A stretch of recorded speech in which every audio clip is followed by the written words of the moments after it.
नमस्कार तथा हार्दिक स्वागत गर्न चाहन्छु ग्रेटर नेपाल टिभीमा यहाँहरू सबैलाई। आज हामी नयाँ विषयवस्तुको साथमा उपस्थित भइसकेका छौँ र दार्जिलिङबाट स्वर्गीय नेता सुभाष घिसिङले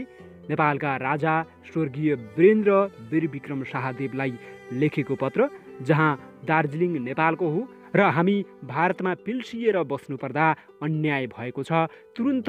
यो दार्जिलिङलाई नेपालमा गाबी बक्सियोस् भनेर उनले निवेदन गरेको यो पत्रमा उल्लेख गरिएको छ। थप चर्चा पत्रबाटै गरौँ है त। सरकार हामीलाई न्याय दिनुहोस्, सुभाष घिसिङ, दार्जिलिङ, भारत। श्री 5 महाराज धिराज वीरेन्द्र वीरविक्रम शाहदेवका जुनाफमा नारायण हिटी राजदरबार, काठमाडौँ, नेपाल। भारत देश स्वतन्त्र भएको 36 वर्षपछि पनि भारतमा भएका विभिन्न गोर्खाहरूका राष्ट्रिय चिनारी र भविष्यको टुङ्गो नलागेर भारत देशको प्रत्येक प्रान्तमा गोर्खाले आफ्नो आत्मा, रगत, जाति, ऐतिहासिक गौरव र आफ्नो माटो सबै बन्दकी राखेर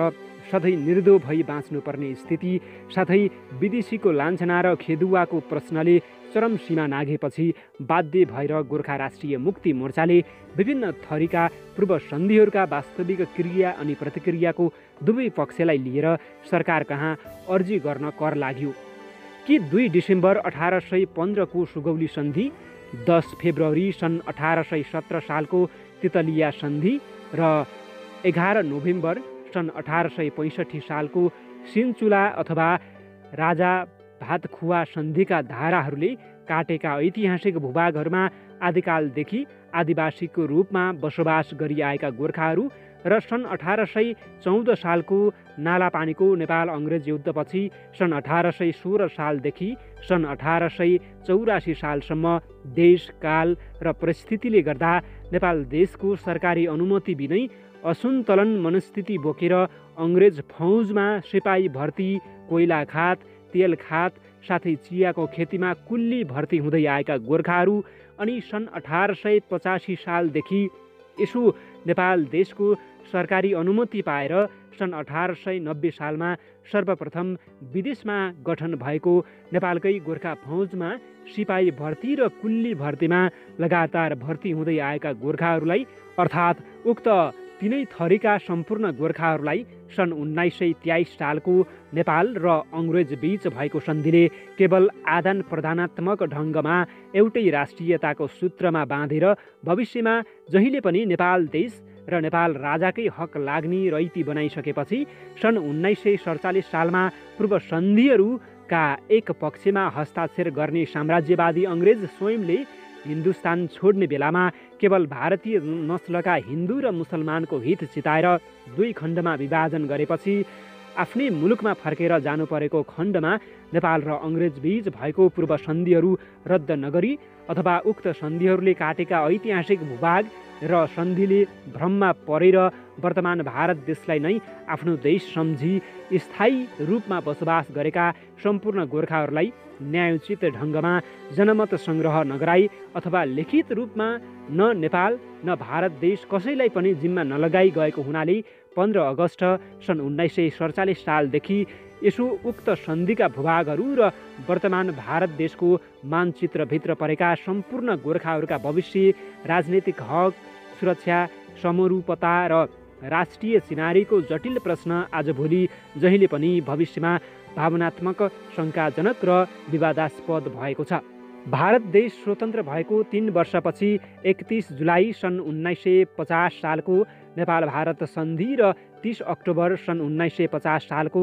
नेपाल अङ्ग्रेज सन्धिले पनि पूर्व सन्धिहरूले काटेका ऐतिहासिक भूभाग र सन्धिले भ्रममा परेर बसेका सम्पूर्ण गोर्खाहरूका भविष्यको टुङ्गो नलगाई 21 डिसेम्बर सन् 1923 सालकै नेपाल अङ्ग्रेज सन्धिको आदान प्रदानात्मक ढङ्गलाई जस्ताको तस्तै अपनाएर ती देश नेपाल, भारत र अङ्ग्रेजले अन्तर्राष्ट्रिय सन्धिको पृष्ठभूमि अथवा सन् 1918 सालदेखि 1919 सालको पेरिस सभाले स्वीकृत गरेको राष्ट्रपति विल्सनको 14 सूत्रीय कार्यक्रम अन्तर्गत आत्मनिर्णयको मुख्य प्रस्ताव अर्थात् विश्व मानव हितको साँचो परिभाषालाई सरासर उल्लङ्घन गर्नुका साथसाथै भारतमा भएका सम्पूर्ण गोर्खाहरूका भविष्यलाई साम्राज्यवादको पुरानै साँचोभित्र ढालेर गोर्खाले जहिले पनि व्यावहारिकतामा विश्वमा आफ्नो भन्ने कुनै पनि देश नागरिकता र राष्ट्रियताबाट वञ्चित भई केवल अर्काकै अर्थहीन युद्धहरू लडिदिनुपर्ने र अर्काकै देशहरू रुङ्गिदिनुपर्ने अमानुषिक परम्परागत नीतिले झन् अन्योलमा पारिदिएको छ। यसै कारण उक्त ऐतिहासिक अक्षम्य भूलहरूलाई मध्यनजरमा राखेर वर्तमान भारत देशमा आजसम्म पनि राजनीतिक हक, सुरक्षा, समरूपता र राष्ट्रिय चिनारीको पक्का टुङ्गो नलगाइएका सम्पूर्ण गोर्खाहरूको हित चिताएर सन् 1950 सालको उक्त दुवै थरीका सन्धिमा हस्ताक्षर गर्ने नेपाल, भारत र अङ्ग्रेजले 31 जुलाई सन् 1950 सालको नेपाल भारत सन्धि र 30 अक्टोबर 1950 सालको नेपाल अङ्ग्रेज सन्धि चाँडोभन्दा चाँडो रद्द गरेर अर्को नयाँ सन्धिमा पूर्व सन्धिहरूले काटेका ऐतिहासिक भूभागहरूसँग भारतमा भएका सम्पूर्ण गोर्खाहरूका राष्ट्रिय चिनारी अथवा भविष्यको टुङ्गो लगाइदिनुपर्छ भन्ने हेतुले सरकारको साँचो नेतृत्व, न्याय र ऐतिहासिक निर्णयको पूर्ण आशा भरोसा राखेर भारतमा भएका सम्पूर्ण गोर्खाहरूका पक्षमा गोर्खा राष्ट्रिय मुक्ति मोर्चाले यो स्मारक पत्र सरकार कहाँ चढाइरहेको छ। सरकारको जो निगाह गोर्खा राष्ट्रिय मुक्ति मोर्चाका पक्षमा हस्ताक्षर श्री सुभाष घिसिङ अध्यक्ष गोर्खा राष्ट्रिय मुक्ति मोर्चा गोर्खाल्यान्ड भारत मिति पुष 8 गते 2040 भनेर यो लेखिएको छ। तर सुभाष घिसिङको उक्त पत्र प्राप्त गरिसक्दा पनि राजा वीरेन्द्रले यस विषयमा कुनै चासो दिएनन्। यसकारण अझै पनि त्यहाँका गोर्खा जातिहरू र हाम्रो भूगोल अझै पनि अन्योलग्रस्त रहेका छन्। ती भूभागहरू कहिले फिर्ता गर्ने भन्ने आजसम्मको कुनै सरकारले पनि निर्णय गर्न सकेको छैन। तपाईलाई यो